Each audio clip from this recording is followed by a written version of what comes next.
नमस्कार मित्रांनो, मी सचिन खैरनार, मी उद्योजकतर्फे तुमच्यासमोर परत एकदा. आता आपण जरा एक इम्पोर्ट एक्सपोर्ट संदर्भात टॉपिक घेणार आहोत, जसा की आहे आपला रिस्क मॅनेजमेंट. रिस्क मॅनेजमेंट काय आहे, इम्पोर्ट एक्सपोर्टबद्दल रिस्क मॅनेजमेंट कशी करायची. तुम्हाला आता भरपूर प्रकारच्या रिस्क आहेत.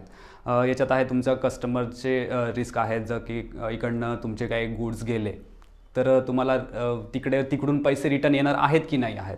ठीक आहे. सेकंड रिस्क असते की तुमचे कंटेनरची, म्हणजे जवळपास तुम्ही इकडनं कंटेनर पाठवले आणि ते कंटेनर तिथेपर्यंत पोहोचतोपर्यंतची एक रिस्क आहे. आता टाईप्स ऑफ रिस्क असतात ह्या गोष्टींमध्ये. थर्ड आहे तुमचा फ्रॉड्स झालेले. ठीक आहे. फोर्थ आहे तुमचा लॉस आणि फ्रॉड्स ह्या गोष्टींमध्ये खूप फरक असतो. फ्रॉड्स म्हणजे तुमचे पैसेच नाही येणे आणि लॉस म्हणजे तुमच्या प्रोडक्टमुळे तुमचा काहीतरी लॉस होणे. ठीक आहे. तर ह्या रिस्क मॅनेजमेंटमध्ये एवढ्या प्रकारच्या रिस्क आहेत. नंतर तुमचं ट्रान्सपोर्टेशनची एक रिस्क असते. तर ट्रान्सपोर्टेशनमध्ये जर तुम्हाला काही, म्हणजे समजा कंटेनरमध्ये काही जर हे झालं तर ट्रान्सपोर्टेशनची रिस्क कशी कव्हर करायची. तर ह्या गोष्टींबद्दल आपण थोडंसं आज माहिती घेणार आहोत. आता रिस्क म्हटल्यापेक्षा आपल्याला आपल्या प्रोडक्टवर किती काम करायचं आहे ह्या गोष्टींमध्ये जर आपण लक्ष दिलं तर रिस्क मॅनेजमेंट ही खूप कमी होऊ शकते. रिस्क खूप कमी होऊ शकते. मग आपल्याला मॅनेजमेंट कसं करायचं ह्या गोष्टींवर.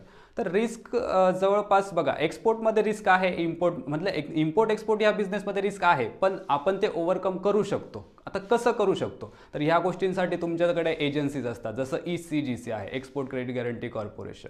आता ECGC काय करतं, तुम्हाला रिस्क मॅनेजमेंट देतं. म्हणजे जसं आपण एखाद्या सिंपल एक्झाम्पलमध्ये जर तुम्हाला सांगायचं झालं तर आपण एखादी बाईक घेतली.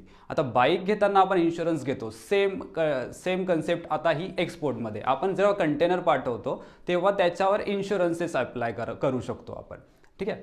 आता या गोष्टींसाठी बघा, तुम्हाला 2-3 ऑप्शन असतात. आता किती प्रकारचे इन्शुरन्सेस असतात. तुम्हाला जनरल इन्शुरन्स एक असतो जो की ट्रान्सपोर्टेशन वगैरे कव्हर करतो. सेकंड असतो तुमचा मरीन इन्शुरन्स, जो की तुमचा ट्रान्झिट टाईम म्हणजे तुम्हाला सांगायचं झालं तर आपण इकडनं एक गुड्स पाठवतोय तर तो तिथे पोहोचतोपर्यंतचा टाईम, म्हणजे एक कंट्रीचा पोर्टपर्यंत पोहोचतोपर्यंतचा टाईम, तो झाला तुमचा ट्रान्झिट टाईम.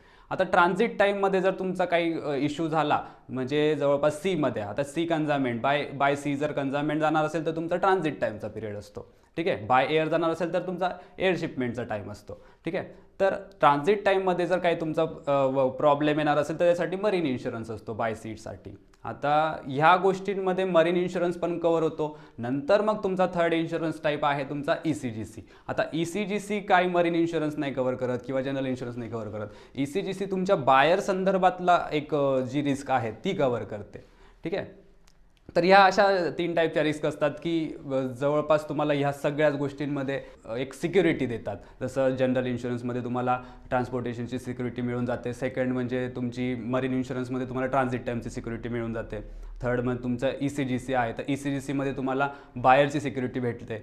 तर ह्या गोष्टी आहेत तुम्हाला की ज्या बिझनेसमध्ये टिकवून ठेवतात.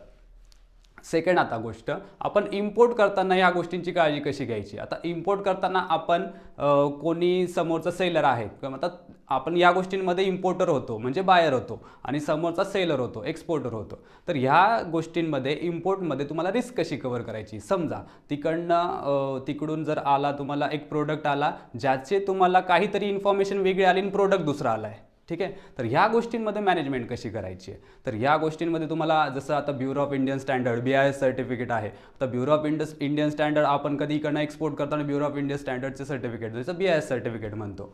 ठीक आहे. तर ह्या गोष्टींचे नॉर्म्स तुम्हाला बघावं लागतात. सेकंड म्हणजे तुमचं फॉरेन ट्रेड पॉलिसीज असतात. आता फॉरेन ट्रेड पॉलिसीजमध्ये आता हा भरपूर मोठा क्लॉज आहे, याच्यावर आपले वर्कशॉप होत असतात. तर वर्कशॉपमध्ये जर तुम्ही असलात तर तुम्हाला ह्या गोष्टी समजून येतील. आता फॉरेन ट्रेड पॉलिसीज आहेत, नंतर फॉरेन ट्रेड ॲग्रीमेंट आहेत की आपलं कोणत्या कंट्रीबरोबर कोणते ॲग्रीमेंट झालेले आहेत. जसं आता इंडो रशिया एक ॲग्रीमेंट चालू आहे सध्याच्या कंडिशनला. इंडो रशिया म्हणून एक ॲग्रीमेंट, म्हणजे रशियाचा जो पण काही म्हणजे प्रोडक्शन होईल ते इंडिया जास्तीत जास्त इम्पोर्ट करायचं बघतं आहे आणि इंडियाचं जेवढं पण जास्त प्रोडक्शन होईल ते रशिया इम्पोर्ट करायचं बघतं आहे. तर हे इंडो रशिया म्हणजे हे फॉरेन ट्रेड ॲग्रीमेंट्समध्ये येतात की आपली कोणत्या कंट्रीसोबत ॲग्रीमेंट झालेली आहे. तर ह्या गोष्टी असतात इम्पोर्टमध्ये. हां, तर foreign trade policies, foreign trade agreements या गोष्टी तुम्हाला चेक कराव्या लागतात इम्पोर्टसाठी. आता इम्पोर्टची तुम्हाला एक थोडक्यात प्रोसिजर सांगतो. तर एखाद्या कंट्रीमधून आपल्या कंट्रीमध्ये काहीतरी गुड्स मागवणे. ठीक आहे. आता ह्या गोष्टींना प्रोसिजर काय असते, जसं आपल्या इथून कोणाला पाठवायचं असेल तर आपण सगळ्यात पहिले कोटेशन हे करतो, रेफर करतो. कोटेशन नंतर आपण त्यांना ते कोटेशन दिल्यानंतर त्याच्यावर त्यांची काहीतरी कन्फर्मेशन येतं, त्याच्यानंतर त्याच्यावर आपल्याला परचेस ऑर्डर डिफाईन होते. तर परचेस ऑर्डर डिफाईन झाल्यानंतर आपण इकडनं त्याला सुरुवात करतो. सेम गोष्ट इम्पोर्टमध्ये बघा. आता हीच गोष्ट व्हाईस वर्सा, म्हणजे ह्या गोष्टींमध्ये फक्त बायर आपला आपण राहणार आणि समोरचा त्याच्यात एक्सपोर्टर असणार आहे, सेलर असणार आहे. तर या सेम गोष्टी जसं परचेस ऑर्डर आपण त्यांना देणार. तर परचेस ऑर्डर दिल्यानंतर मग तिकडनं हे झाला, आपण तिकडनं कंटेनर मागवला. आता इथे आल्यानंतरचे कस्टम क्लिअरन्स कसे असतात. कस्टम क्लिअरन्स म्हणजे इकडे आल्यानंतर सगळ्यात पहिले ती इम्पोर्ट याच्या डेस्कमध्ये तुमची इथे एंट्री होणार. सेकंड म्हणजे तुमचा मग कस्टम क्लिअरन्समध्ये जाणार. त्याच्यानंतर इम्पोर्ट ड्युटी कॅल्क्युलेट होणार. इम्पोर्ट ड्युटी कॅल्क्युलेट झाल्यानंतर ते कंटेनर CHA म्हणजे कस्टम हाऊस एजंट, जे ज्यांना माहीत नसेल, कस्टम हाऊस एजंटकडे जाणार. मग ते कंटेनर तुम्हाला हँडओव्हर होणार. तर ही इम्पोर्टची सिंपल प्रोसिजर असते.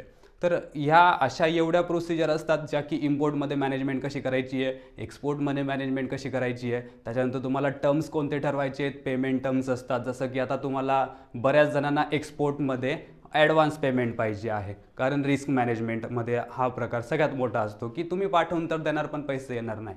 तर मग ॲडव्हान्स पेमेंट राहिलं तर तुम्ही बिझनेस करायला मोकळे असतात. तर ह्या गोष्टींना हळूहळू वेळ देऊन तुम्हाला ह्या गोष्टी कराव्या लागतील. ठीक आहे. तर याच्याबद्दल आपले वर्कशॉप पण चालतात. वर्कशॉपमध्ये जर तुम्हाला वर्कशॉपबद्दल अजून काही जास्त माहिती घ्यायची असेल तर तुम्ही डिस्क्रिप्शनमध्ये लिंक दिलेली आहे, त्याच्यावर तुम्ही विजिट करू शकतात किंवा नंबर फ्लॅश होईल त्याच्यावर तुम्ही कॉल करू शकतात. ठीक आहे. धन्यवाद.